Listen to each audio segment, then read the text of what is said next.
Et frères, je vous propose qu'aujourd'hui nous expliquions un peu avec cette notion de miracle, car nous assistons dans l'Évangile à un miracle. C'est singulier qui a dû frapper beaucoup les témoins, c'est-à-dire la guérison d'un aveugle de naissance. Et au fond, nous sommes un peu étonnés, voire peut-être même un peu choqués de nous dire, mais c'est très bien pour cet homme, ce jour-là a été guéri, mais bon, Jésus a fait un miracle, mais il y a eu d'autres aveugles. Il n'a pas guéri tous les aveugles, même de son temps. Et puis, aujourd'hui, il y a des pauvres gens qui ont sans doute autant besoin que Bartimée d'une guérison. Puis apparemment, ça n'y arrive pas. Enfin, ça ne l'obtiennent pas, même avec des prières ferventes, même avec un pèlerinage à Lourdes. Alors, y a-t-il pas quelque chose d'un peu arbitraire dans ces miracles du Christ, dont on se dit que peut-être certains privilégiés seulement pourraient en bénéficier? Alors, revenons un peu sérieusement sur cette réalité du miracle que Saint Jean, vous le savez, appelle des signes. Signes de quoi, à vrai dire? Eh bien, c'est que les miracles du Christ, incontestablement, sont l'annonce d'autre chose, sont l'annonce de ce qui arrivera quand Dieu fera enfin ce qu'il veut. Et c'est ce que le prophète nous laissait entrevoir dans Jérémie, là, quand on nous expliquait qu'un jour, Dieu rassemblerait tout son peuple autour de Jérusalem. Eh bien, en réalité, la solution de nos problèmes, nous savons, ce sera le jour où Dieu pourra enfin, par la résurrection générale, nous remettre d'aplomb. Et c'est là que toutes les maladies, toutes les infirmités, tous les handicaps, tout ça, ce sera volatilisé. Et c'est quand même ça notre espérance. Dieu ne nous donne pas simplement la perspective de petites guérisons, enfin petites pour ceux qui l'ont, ça c'est merveilleux sans doute, mais ce n'est jamais qu'une chose qui est guérie et peut attraper après la goutte ou une cirrhose du foie. Enfin, tous les problèmes ne sont pas résolus pour autant. Et ces gens-là mourront. Tandis qu'un jour, Dieu fera que tout ça sera balayé. Et c'est justement pour ancrer en nous cette espérance très forte de la guérison totale qu'il veut apporter, qu'il a fait des miracles pour nous montrer que Dieu pouvait le faire et même voulait le faire. Mais finalement, pourquoi il ne le fait pas plus, pourquoi il ne le fait pas de façon générale, c'est qu'il y a un obstacle terrible qui est le maintien du péché, qui nous noue sur nous-mêmes et ne nous met pas dans cette attitude d'ouverture, d'accueil de Dieu qui sera seulement obtenue le jour où les uns après les autres seront tous passés par la grande purification qui nous permettra d'être tels que Dieu veut. Et donc, ces miracles sont là comme le signe qu'un jour, ça sera vrai, ça sera concret. Ça ne sera pas une façon de parler, ne seront pas... Je lisais, pas plus tard que ce matin, un texte dans lequel on disait « Oh ben le salut, ça sera le bonheur du ciel ». Oui et non. Enfin, bien sûr, nous espérons bien qu'après notre mort, nous verrons Jésus et puis que ça sera très beau. Mais la vraie réponse à nos problèmes, c'est pas encore ça. Ça sera le jour où Dieu effacera toute larme de nos yeux, où il viendra guérir nos corps, permettra que ceux qui étaient tordus se redressent, que ceux qui étaient aveugles voient, ceux qui étaient sourds entendent. Et c'est ça notre espérance. Et osons le dire, osons nous dire les uns aux autres que nous attendons cela, parce que c'est pas forcément remis à une date future extrêmement lointaine, nous ne savons rien, peut-être ce soir.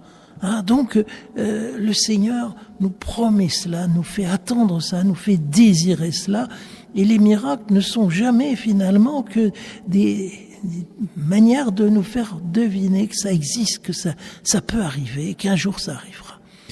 Alors il y a une deuxième raison que nous pouvons voir dans le miracle, c'est que c'est une extraordinaire école de la foi, et que ça peut nous servir à tous, même si nous ne pouvons pas guérir d'une maladie grave, que cette foi qui nous est à tous demandée, on voit que Jésus a su la faire grandir, la faire naître et grandir dans ces hommes. Et alors le miracle d'aujourd'hui est pour ça une très belle démonstration. Vous voyez bien que Jésus arrive, bon, il y a un mendiant qui est là, alors... Et sans doute que voyant une foule qui arrive, il se dit qu'il va y avoir sans doute des gens qui vont lui donner un peu d'argent, donc il se précipite et puis il interpelle Jésus et puis il risque que ça change, quoi. Il s'approche et Jésus lui pose une question très curieuse. Il lui dit « Que veux-tu que je fasse pour toi ?» paraissait pourtant assez évident qu'un aveugle qui s'approchait de lui, mais sans doute que l'aveugle lui-même ne s'avouait qu'à moitié quelle était son espérance. Peut-être qu'au fond de lui, il rêvait que ça soit possible, mais sans doute qu'il n'aurait jamais osé le dire comme ça. C'est comme si, je sais pas, quelqu'un venait devant moi en ce moment et me disait, voilà, je suis perclus, guérissez-moi. Je pense qu'il aura un peu de mal à faire cette démarche et il se dirait, c'est bien risqué parce que si jamais je l'obtiens pas, j'aurais l'air ridicule. Eh bien, sans doute que cet homme, poussé par la question de Jésus, va répondre, Rabboni, que je vois. Et c'est ça qui est merveilleux. C'est que dans un acte de confiance sans limite, il va accepter de dire ce qui paraît impossible, quelque chose que personne de raisonnable n'aurait cru possible. Il va le dire, il va le demander à Jésus. Il va faire que sa prière, au lieu d'être prudente en disant une petite amélioration de mon sort, si je pouvais avoir une pension qui me permette de finir mes vieux jours à l'abri de la misère, non, il demande de voir. Et c'est là que Jésus peut lui dire, ta foi t'a sauvé. C'est-à-dire que par l'ouverture inconditionnelle que tu as faite de ta vie à ma parole, eh bien, tu as pu recevoir ce que tu demandais. C'est ce qui nous apprend que le fond de notre problème, il est bien là. Il est bien autour de la foi. Non pas seulement de la foi par laquelle nous croyons en Dieu, mais de la foi dans laquelle nous laissons à Dieu la complète maîtrise de notre vie et dans laquelle nous lui demandons tout, absolument tout. On me dirait, oui, mais j'ai essayé, j'ai demandé des choses et puis je les ai pas toujours obtenues.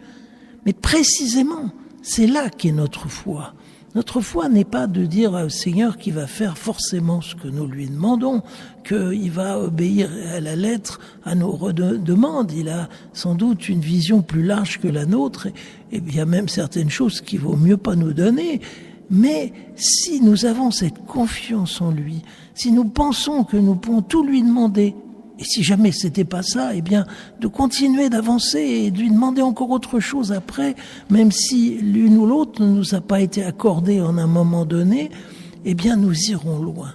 Je connais beaucoup de gens qui finalement sont des blessés de la prière de demande, qui avaient demandé avec beaucoup d'insistance quelque chose qui leur paraissait de toute évidence très important dans leur vie et qui n'ont pas obtenu et qui en ont été blessés, si bien que maintenant c'est un peu comme des chiens échaudés. On dit oui, il faut demander tout à Dieu, oui, disons enfin jusqu'à un certain point. Et alors qu'au contraire, la foi, ça commence là. Ça commence dans cette confiance en Dieu qui fait que même s'il y a des choses que nous n'avons pas obtenues, eh bien, nous pensons qu'il a eu raison de ne pas nous les donner et que ça ne nous empêche pas aujourd'hui de lui demander encore l'impossible. Et il me semble qu'il y a là une attitude que nous avons besoin de travailler, d'approfondir, parce que c'est pas toujours la nôtre. Et que entre cette confiance illimitée et puis le fait de la renouveler, et de l'approfondir au contact d'une vie où forcément tout ne nous est pas donné, tout ce que nous demandons ne nous est pas forcément donné, eh bien, il y a le sens d'un progrès. Et puis il y a finalement une troisième raison à ces miracles, qui est peut-être la principale d'ailleurs, qui est que c'est une révélation à chaque fois de la personne de Jésus. Chaque miracle, on pourrait les prendre tous. Je sais pas combien il y en a dans l'évangile, mais si on ajoute les 4 évangiles, il y en a quand même un bon nombre. Il y avait presque une quarantaine, je suppose, de miracles, ou quelque chose comme ça.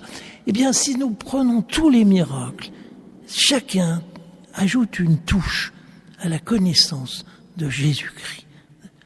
Et regardez comme ce mendiant lui-même fait des progrès dans ce domaine. Vous avez remarqué, quand il interpelle Jésus de loin, il l'appelle encore le fils de David.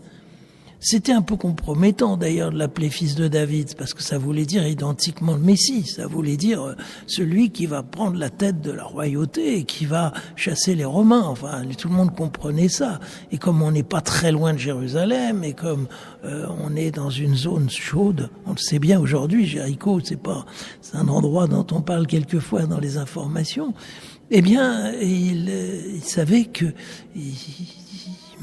compromettait un peu Jésus par cette interpellation qui était encore bien extérieure. Et puis voilà que quand il est au cœur de la question, comment il va l'appeler? Il va l'appeler Rabbouni. Alors on nous explique que c'est un diminutif du mot rabbi avec le possessif, ce qui veut dire mon petit maître à moi, enfin quelque chose comme ça. Il y a un seul autre exemple dans l'évangile où Jésus est appelé Rabbouni. C'est par Marie-Madeleine au matin de Pâques.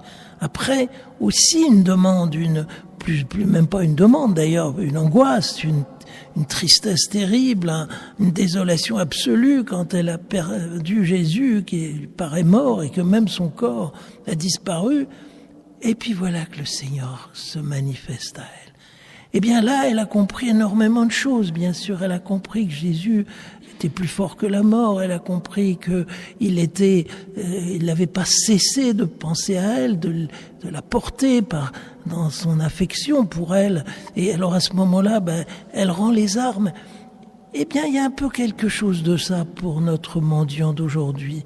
Il y a dans cette demande et surtout dans cette appellation, cette interpellation, Rabbouni, eh bien, en quelque sorte, il se rend à un Christ dont il a perçu qu'il était le maître pas seulement au sens de celui qui a l'autorité, mais surtout celui qui enseigne merveilleusement la vérité sur Dieu, celui qui est notre guide sur le chemin de la connaissance de Dieu. Et il a compris beaucoup de choses, cet homme. On ne sait pas trop comment il les a comprises, mais d'un coup, il a fait un bond dans la connaissance du Christ. Eh bien, à travers tous ces miracles, quand nous les prenons les uns après les autres, nous voyons bien que c'est un trait de Jésus qui s'affirme. Aujourd'hui, c'est le passage de l'homme qui a l'autorité politique, fils de David, jusqu'à ce maître qui est presque un ami, qui est presque celui dont on est le plus proche et qui nous révèle les secrets de Dieu. Alors voilà, mes frères, continuons de nous croire non seulement que Jésus a fait des miracles, parce que c'est à peu près incontestable. Il y a même un témoin de son époque qui n'est apparemment jamais devenu chrétien, mais qui est obligé de reconnaître qu'il a fait des miracles. C'est Flavius Joseph. Dans l'histoire des Juifs, il raconte qu'un certain Jésus, on peut pas dire le contraire, il faisait des miracles. Et eh bien, ça prouve que le miracle à lui seul ne provoque pas la foi, contrairement à ce qu'on croit. Mais ça prouve en tout cas que Jésus en a fait des miracles, et de nombreux. Et que justement, à travers eux, eh bien, nous sommes à très bonne école pour nous rapprocher de lui, pour savoir deviner sa volonté et entrer nous-mêmes dans une attitude de foi. Amen.